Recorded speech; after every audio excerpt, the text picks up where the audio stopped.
Peace to the world. My name is Mr. Instro. I'm a music producer / sound engineer and all-around good guy. Let's have some fun. I started producing when I was 16 in high school, grade 10.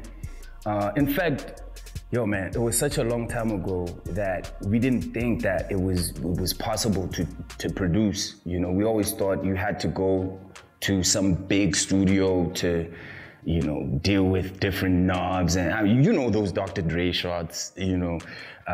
That's what we thought. And as soon as my dad bought a computer, I spent my life on it, and I realized that I could, you know, there was an app. Is it an app or is it it's a program, right, called EJ.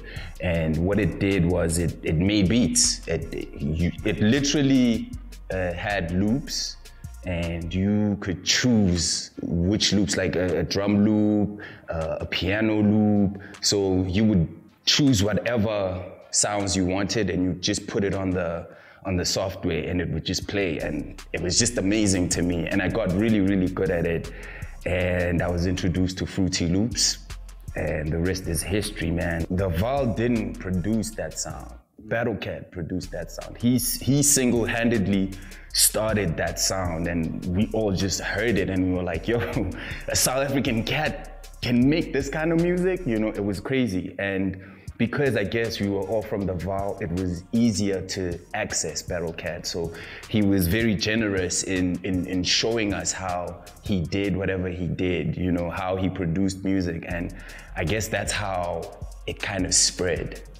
It just became a big thing because we all had access to each other. And the Val is small, man. As much as people won't believe it, it's quite small. And if you're into the same things, you are bound to meet here and there. It took so long because I was working on other projects. In fact, I've always envisioned myself to be a underground cat, a cat that doesn't really like to expose themselves that much. I really want the music to do all the talking. And from NASA to Help Me Not Forget Me, there's a whole lot of albums that are from other people. I think it's a bit of both, man. We as producers, man, we're not very out there. I did my podcast, my Producer's Paradise podcast last year. I did about 16 episodes. Excuse me, Kokialo. I did about 16 podcast episodes of Producer's Paradise, and I met 16 producers, and the one thing I can tell you that is consistent with all of them is that they are introverts. You know, they are just people that like their own space. They like to be creative by themselves. They don't like, and that is it's a huge factor in walking into a boardroom with confidence and saying, yo, my stuff is dope. You know what I'm saying? Mess with me, please, you know? It takes a certain amount of courage and a certain amount of personality to be that person. Number one is Battlecat, and that's because, man, I honestly didn't think this thing was possible. I didn't think you could be a South African and really make the kind of hip hop music that we're doing today.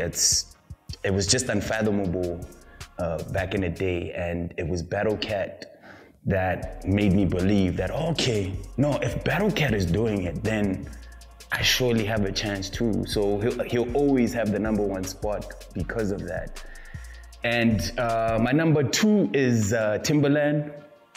One of the reasons why Timbaland is my favorite is because he's very much like Dre, but I think he's got more melody in him and melody and personality. Like he's the kind of producer I'd love to be. And number 3, man, I wouldn't be a hip hop producer if I didn't consider Dilla to be like the one, you know. In fact, not counting Battlecat, I mean, Dilla kind of, he's legendary, man. I can't describe to you how inspiring he is, just on a sound level, not just music production on its own. Like what he did to sound was just something I don't understand even today. You know, those cats would release songs that didn't sound mixed, that they just, they were crazy, you know, and that's the feeling that I need as a producer. I always need to be confident about my stuff and say, yeah, this sounds just right. And Dilla just appeared to be one of those people. And he had an incredible ear. I mean, the stuff he did with Badu, the stuff he did with Slum Village, oh man, the stuff he did with Platinum Pipe Pipers, that was legendary, you know, that was beautiful. And yeah, he's definitely my all-time top 3, yeah, definitely up there. I'm working on a continuation of Help Me Not Forget Me. It's titled Help Me Not Forget You. So it's still a baby photo. If you've seen Help Me Not Forget Me, it's a face of me as a child. Help Me Not Forget You is pretty much the same concept, but I'm a little older. So I guess it's the evolution of, you know, knowledge of self and getting to know yourself and growing more than anything. So I'm really excited for people to hear that.